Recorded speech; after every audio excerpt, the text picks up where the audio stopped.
this is an iHeart podcast. Guaranteed human. With no fees or minimums on checking accounts, it's no wonder the Capital One bank guy is so passionate about banking with Capital One. If he were here, he wouldn't just tell you about no fees or minimums. He'd also talk about how most Capital One cafes are open 7 days a week to assist with your banking needs. Yep, even on weekends. It's pretty much all he talks about, in a good way. What's in your wallet? Terms apply. See CapitalOne.com/bank. Capital One, N.A., member FDIC. You see it instantly. It's Coldwater Creek, the mark of exceptional workmanship and signature touches inspired by a Mountain West heritage. Distinctive styles created from quality fabrics, silhouettes perfected with just the right drape, feel-good fits offering ease of movement, and thoughtful details to elevate your look. Coldwater Creek's authenticity is embodied in every piece, embracing its confident spirit that carries through to today. Discover Coldwater Creek clothing, designed to fit your life the way you want. For a wardrobe you can count on season after season, visit coldwatercreek.com. Shop the new spring collection at 20% off $75 or more with code IHEART20. Brought to you by the reinvented 2012 Camry. It's ready. Are you? Welcome to Stuff You Should Know from HowStuffWorks.com. Hey, and welcome to the podcast. I'm Josh Clark. Hi, Josh. Hi, Chuck. I'm Chuck. Hey, Chuck. Hi, Josh. This could arguably be the worst intro we've ever recorded. Chuck, what do you think? Maybe. All right. But let's not do it again. Yeah, I like no, this. no. Let's keep it raw and fresh, baby. Okay, so Chuck, say toy boat 3 times fast now. Toy boat, toy boat, toy boat, toy boat, toy boat. That last one, when you correct yourself, that was pretty good. But the point is, you're not supposed to correct yourself. You want to hear me do it? Yeah. Toy boat, toy boat, toy boat. I can't do it. You just went into Tibet. Kind of. But Jerry, our producer, actually did it a few minutes ago when you were out of the room. Yeah. Doing your push-ups like you do between podcasts. It gets me pumped, Chuck. Yeah. She did it on the first try. Jerry and she was like, does what's the big everything- deal? Jerry does everything perfectly. Yeah. But most people can't. I've never been able to say toy boat 3 times fast. It's a tongue twister. It is. That's exactly right. Mm-hmm. And did you know, Chuck, that it's assumed that tongue see? Yeah. Yeah, baby. Tongue twisters are universal. Yes, they are. I did not know that until we did a little research. All right, so you have some from foreign lands? I do. I want to hear some, because I don't know any. I found a Chinese one, and there was actually like an MP3, maybe an MP4, that of this Chinese tongue twister. I was like, I'm not going to the trouble of learning that. Well, I will do my best. I have 2 Japanese tongue twisters in their translation. So the first one is Kairu Piyoko Piyoko, Mi Piyoko Piyoko, Awasite Piyoko Piyoko Mu Piyoko Piyoko. That is a tongue twister. It is. What does it mean? It translated loosely means take 2 sets of 3 frog croaks, add them together, and they make 6 frog croaks. Beautiful. You like that? Yeah. And here's another one. That's just a word to the wise. It is. It's good. Words to the wise. I like that. And here's another one from Japan. It is Kono Kugiwa Hikinuki Niki Kugida. And that means this nail is hard to pull out. Really? Yeah. Wow. So you can kind of see how maybe a tongue twister in Japanese doesn't really translate into a tongue twister, in English. True, but does she sells seashells down by the seashore? That's kind of silly too. It is. But this nail is hard to pull out. It's more of like that's a statement. You're right. Seashells. Yeah. It's descending into silliness. So basically, Chuck, it's becoming increasingly apparent that as far as tongue twisters go, I have what you might call a phonological disorder. Wow. You heard of these? I have. Okay. Well, I'll tell everybody else about it. You just sit there quietly, okay? Okay. So a phonological disorder is basically it's any time where you're developing in such a way that you aren't pronouncing certain phonemes. And a phoneme, if you'll remember correctly, when we were, back in 2nd or 3rd grade, there was hooked on phonics, remember? Uh-huh. Hooked on phonics worked for me. Right. Okay, so instead of a phonic, it's actually called a phoneme, technically. But it's the same thing like buh, oi, boy. Right. Right? Those are 2 phonemes, 2 separate phonemes. Right. And they're the way we pronounce words. And we learn how to pronounce different words phonetically.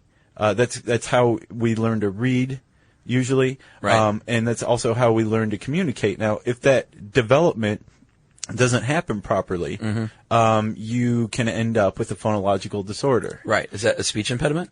Yeah, that's another way to put it. But a speech impediment could also include stuttering, which is not a phonological disorder. Right. It's extraneous, but this is specifically with the pronunciation of a phoneme, right? Right. So let's say you didn't really get the g sound. You're gonna have that apostrophe after the N and an ing, like nothing, right, or something, right? True. And that's actually a sign that you may have a phonological disorder when you leave them off at the end, especially, or when you substitute one for another. Right. Sarah Palin. Give me an example. Well, there was just kind of the common joke was that she never pronounced anything with a G on the end of it. Yeah. But I think that was just more colloquial. I think so too, and I think it was very, very well-studied colloquialisms. Indeed. Yes. You see it instantly. It's Coldwater Creek, the mark of exceptional workmanship and signature touches inspired by a Mountain West heritage. Distinctive styles created from quality fabrics, silhouettes perfected with just the right drape, feel-good fits offering ease of movement, and thoughtful details to elevate your look. For a wardrobe you can count on season after season, visit coldwatercreek.com. Shop the new spring collection at 20% off $75 or more with code IHEART20.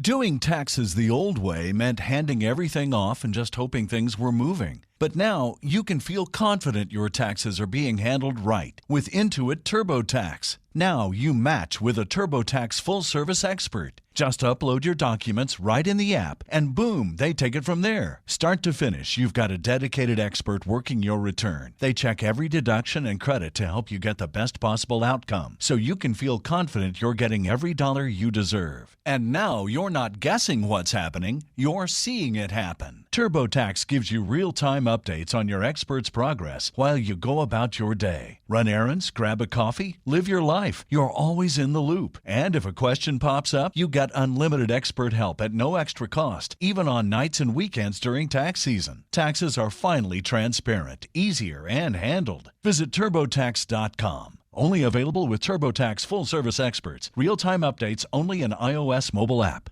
So, so the phonological disorder thing, apparently anywhere from 7 to 10% of 5-year-olds have one. Really? Yeah, and it can be really, like leaving the G off the end of a word. Right. It's kind of mild. Or it can be incredibly severe where no one understands a word you're saying, including your family. Right. Like you're essentially not making sense. Even though you know what you want to say, no one can understand you, so therefore what's the point of communicating, right? So that's severe, not like when you hear like a little kid say, my shoulder holds. Yeah, well, actually, that's thing. part of development too. That's either they have a phonological disorder or they're still working out the kinks. Right. Or their shoulder holds. Yeah, exactly. So, and there's two causes for phonological disorders, right? Well, actually, there's 3. The third one is just beyond cryptic. The first one is structural, right? Where your brain isn't structurally developed in the normal way, and therefore there's something missing. There's some neurons aren't connected. There's something that's structurally different about your brain that's going to keep you from being able to say certain phonemes. Okay. The other is neurological, where your nervous system isn't finely tuned quite enough to be able to really get the real polished phonemes, like right. je, like a ZH sound or something like that, right? So you'd have trouble speaking French, I would say. Probably. And the third one just scares me. It's a phonological disorder of indeterminate origin. Ooh. Basically, we have no idea. Okay. And the reason we have no idea is because we aren't entirely certain how we speak, how we hear, how we speak. We don't know. Did you know that? I did not know that. Well, give me something you got. Well, I thought you were going to talk about the tongue. Oh, yeah. We'll get to the tongue. Okay. Is now a good time? I think now's a great time. Okay. Well, the tongue is actually, as everyone knows, very important to your speech. Mm-hmm. And taste. And taste, obviously. The tongue is connected to the base of your mouth by a piece of tissue, a vertical piece of tissue. Yeah, what's it called? Everyone wants to know that, and now we know. That's called the lingual frenulum. Is that how you would pronounce it? I guess. I know we constantly butcher pronunciations. I feel bad for it. The lingual frenulum. That's what I went with. Okay, I like that. Thanks. And that's what that little thing is called. If yours is too short, you may get a speech impediment because of that. Because your tongue has to have a certain amount of movement. Right. To be able to carry out, to produce these phonemes, right? Right, but you can have it corrected. There are actually surgeries to... A little bit of snip. Yeah, a little snip here and a tuck there. You might as well talk about putting bamboo shoots under your fingernails when I think of, snipping the lingual frenulum. I know. Yeah, that's bad. Yeah. The tongue has a lot to do with how you pronounce things, and so... It has everything to do with it. So if you have a problem with the frenulum there, then you're going to have some issues with your speech. And I imagine there's probably an opposite disorder to where you're maybe lacking a lingual frenulum and your tongue just kind of lolls around in your mouth. Interesting. Maybe you have, a very little control over it. Right. I would think that would produce a speech impediment as well. But you just made that up, right? I did, but you know that somebody Someone who's been somewhere warned. out there has that problem. Right. Yeah. And if you do, send us an email. Thanks for tuning in. So, okay, Chuckers, you want to get back to the brain part? Sure. Because really, your tongue's not doing anything on its own. It's obeying your brain. True. Right? So it all comes back to the brain, essentially, doesn't it? It always does. There's this guy who, in the 1960s, his name is Al Lieberman. I think he was a Yaley. Right. And he came up with this thing called the motor theory of speech perception. Okay? And basically, this theory said that to produce speech, we use the same areas of the brain that we use to hear, to listen, right? So it's like a mimicking type of thing? It basically what this guy's point was is that when we hear something, we hear it like we're speaking it, right? Okay. Maybe we cut it into phonemes, but it's basically the reverse process, Right. which actually a lot of people bought into for many, many years, and then it kind of fell out of favor in the 80s, right? Right. But then almost as soon as it fell out of favor, some studies started coming around that actually supported it. And now it's gaining strength again, especially since the advent of the MRI. Right. But you want to tell them about that 1982 study that really kind of suggests that we do hear the same way we speak? Right. The Haber and Haber study is what I like to call it. I can't figure out if they're brother and sister. I assume they're probably husband and wife. But Ralph and Lynn Haber. Yeah. Yeah, they did some research, and what they did was they got some college-aged subjects and had them silently read sentences that had tongue twisters.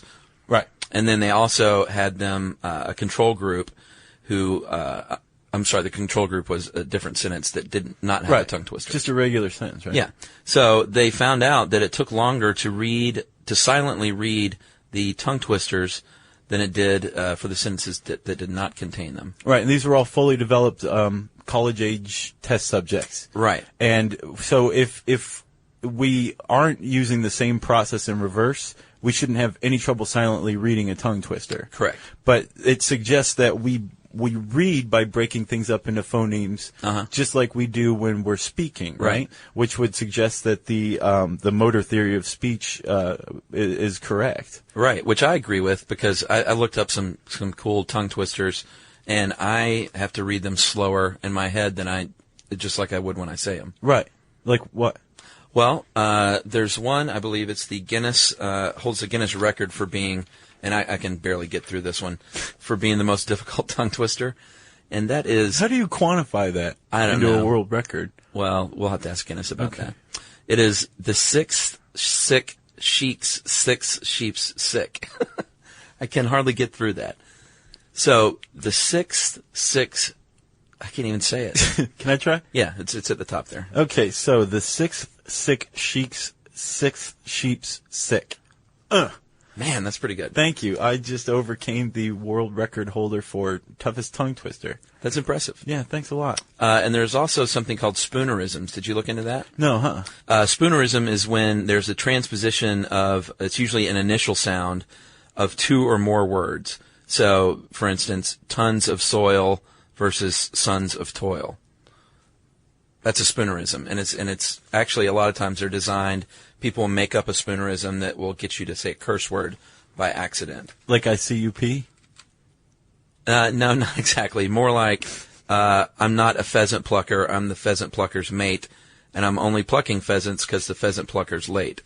So if someone I got said that fast enough, they might accidentally say a bad word. Yeah, I got So that's a spoonerism. We'll have to try that later once it's off. Right. The recording button is off. And interestingly, I also found out there are also sign language twisters, and they call those finger fumblers.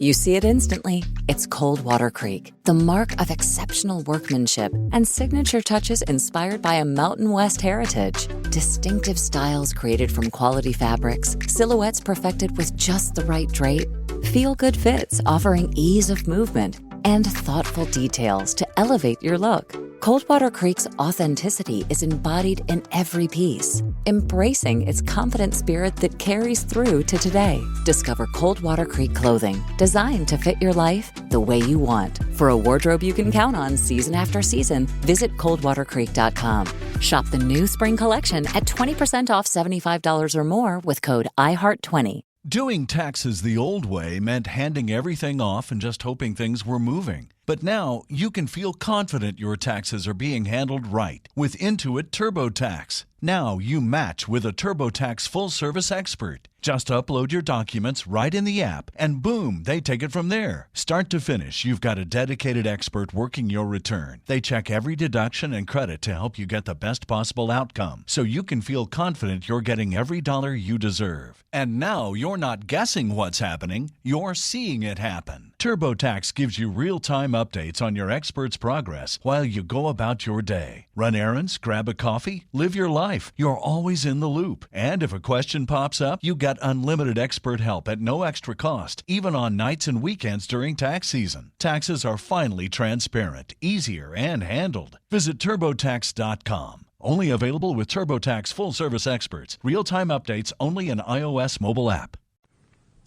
Wow. How about that? I didn't even tell you that one. That's a sign language spoonerism? A sign language tongue twister, and I did not find any. I tried to research and find some. Mm-hmm. So if anyone out there knows of any sign language finger fumblers, we'd love to hear about it. Well, that's pretty interesting. Actually, that kind of leads us back to the whole toy boat thing. Right. As it turns out, there's no definitive answer for why it's tough for us to say toy boat, right? Yeah. Whether it's physical, like the tongue can't move fast enough. You just said it funny in saying it toy one time. boat, yeah. I'm from Ohio, and sometimes you can hear that every once in a while. Okay. So we don't know if it's physical, like the tongue's just incapable. Right. Like we found a couple of phonemes that we can string together that the tongue doesn't move fast enough to say it 3 times fast, or if it's a brain glitch, right? Right. If there are what are they called? Finger fumbler? Finger fumblers. Even though you're producing language, you're moving your fingers. True. So I would imagine you're using a different region of the brain for that. Yeah. Or maybe an additional region of the brain. Mm-hmm. So, we can't say for certain whether it's the brain or the tongue that's responsible. It could be the tongue. Think about it. Toy, boat. Right. Right? Going from the oi, like the tongue is at the bottom of your mouth, oi, to boat, your tongue has to go back up and kind of click on the sides along your molars. True. That may be just something that it can't do very quickly. Right. Or it could be, your motor system in your brain is not working correctly. Right. These things really frustrate me. I don't know if it's a little kid in me from class coming out, but anything like this, or anytime someone they'll rub your stomach and pat your head, or any of those physical things basically where you trick your brain. Right. I hate those. Why? Because you can't do them? Yeah, it reduces me to, I feel like, to like the single-celled organism. I just can't work it out. Well, don't feel too bad, Chuck, because I have one fast fact for you. What's that? That I think you're going to feel better about. Okay. The average speaker only makes about 1 error for every 1,000 words spoken. Really? And I would say you're above average, so don't feel too bad. That I have more or below average? Below average. Well, there's my one. Right. Yeah. I think if you counted up the mistakes that I make in a podcast, it would be much higher than that, but I think that's a little different than normal speaking conversation. Okay. I feel the pressure. Well, if you guys out there want to see the word lingual frenulum, and by word, of course, I mean words. There's 2 for me. You can type in why can't you say toy boat in our search bar at HowStuffWorks.com. But first, before we let you go, don't go anywhere yet, because we have listener mail. Yes, Josh, we have listener mail. Yes. This was just one piece of mail from our fan, Lila Feldman. And Lila's writing in about our What to Do with a Dead Body episode. Yeah, I love that one. She does too, but she had a little bit of a problem with it. Okay. And so we're going to read this because I don't want people to think we just cherry pick, the kudos to ourselves. No, definitely don't. So she writes in and says that I was a little disappointed with the recent podcast because you didn't mention some older and more traditional ways of burial that can be considered green, which is a very good point. Yeah. For instance, Jewish burial, traditionally, someone was just wrapped in a shroud and put in the ground. And then that eventually evolved to a pine box. Right. But that would have been an old school way to have a green burial, traditional Jewish burial. It makes sense. It does. Yeah. And another method, which no one uses nowadays, that's popular in Roman times till around the Turkish Empire, is to just bury the body as is in the ground, wait for the flesh to decompose, and then dig out the bones. And then you usually put those bones in a catacombs, and or taken with the family. When they were trying to escape a tyrant or go on vacation, even they would take these bones. Or it works really good for a nice soup. Yeah, a nice consommé. Yeah. So that was from Lila Feldman, and we appreciate Lila writing in. And I'm sure there were all sorts of ancient ways of dealing with dead bodies that we failed to consider. So we kind of had a modern take on it. But right, we just get so frantically caught up in the green movement that we just keep looking forward, not right, looking backwards. There's a lot of answers if you look back, I bet. And if you'd like to take Chuck and I to task in a very puritanical manner, you can send an email to stuffpodcast@howstuffworks.com. For more on this and thousands of other topics, visit HowStuffWorks.com. Brought to you by the reinvented 2012 Camry. It's ready. Are you?